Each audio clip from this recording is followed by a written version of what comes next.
Chapter 9. Moreau's Work. "You really are an impossible guest," said Moreau after supper. "If you try to kill yourself again, I won't stop you." He sat at the table smoking. I sat as far away from him as possible, with the two guns still in my hands. Montgomery was not there.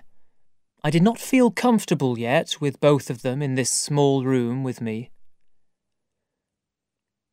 "So, Prendick," said Moreau, "I've shown you the puma in the laboratory.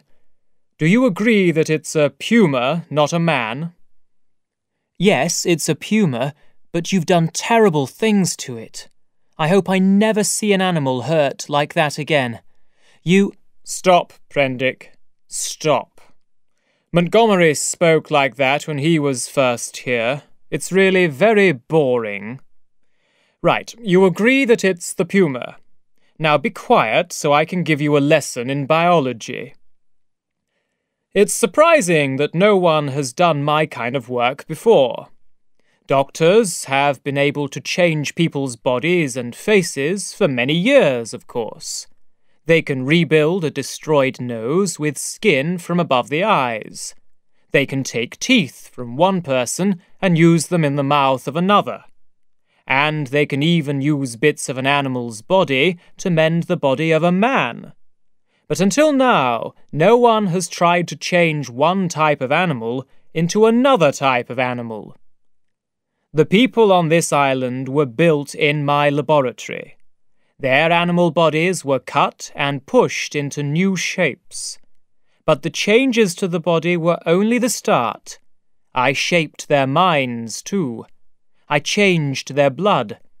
They feel differently, think differently. They have even learned to talk." "But why?" I said.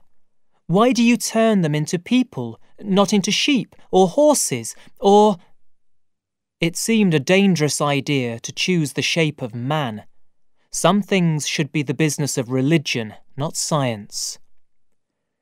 "Oh, I haven't only made people. Once or twice I've—" He was silent, for a minute perhaps. "How quickly the years pass." "But what is the purpose of your experiments? You hurt these animals terribly, but your science has no useful result." "Pain is just a little thing, Prendick. While you worry about pain, you are no better than an animal. Each of my experiments gives the answer to a question, a big question. But it also asks a new question. There is always more to find out. I came here with Montgomery 11 years ago. We had 3 boys with us from another Pacific island. They built the house for Montgomery and me. For themselves, they built the huts where the animal people now live. My first experiments here were on sheep, but they weren't very successful. Sheep are too fearful, too stupid. Then I tried an ape. When my work was finished, this ape looked like a real man. He had no memory of his earlier life. I became his teacher, and after 3 or 4 months he could speak quite good English. He wasn't very clever, but I've known stupider men. I introduced him to the 3 boys. At first they were very afraid of him, but they soon started to like him more. He lived with them and copied their way of life. He built a hut like theirs. They even taught him to read.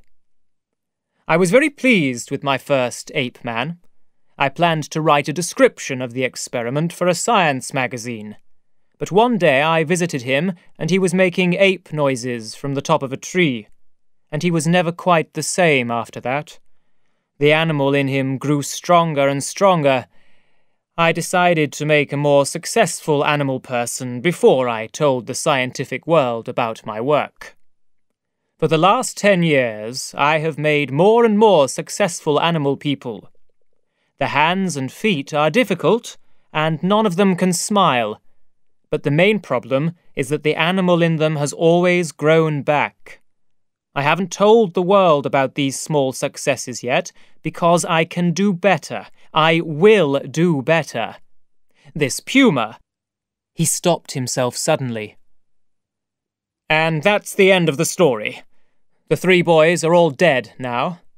There are a lot of accidents on this island. But Montgomery is still with me, and—" He stopped. I sat in silence, watching his face. "How many are there?" I asked him finally. "More than 60, I think. I've made about 120 in total, but many have died. There are a few women, and they sometimes have children, but the children always die." "And when you've made these monsters, you send them to the huts," I said. "They choose to go there," he explained. "Most of them stay away from this place, a weak memory of their pain here, I think. And they follow the rules that the boys taught them. They call it the law." "So, what do you think of me now?" he continued. "Are you still afraid of me?" To answer his question, I gave him back the guns.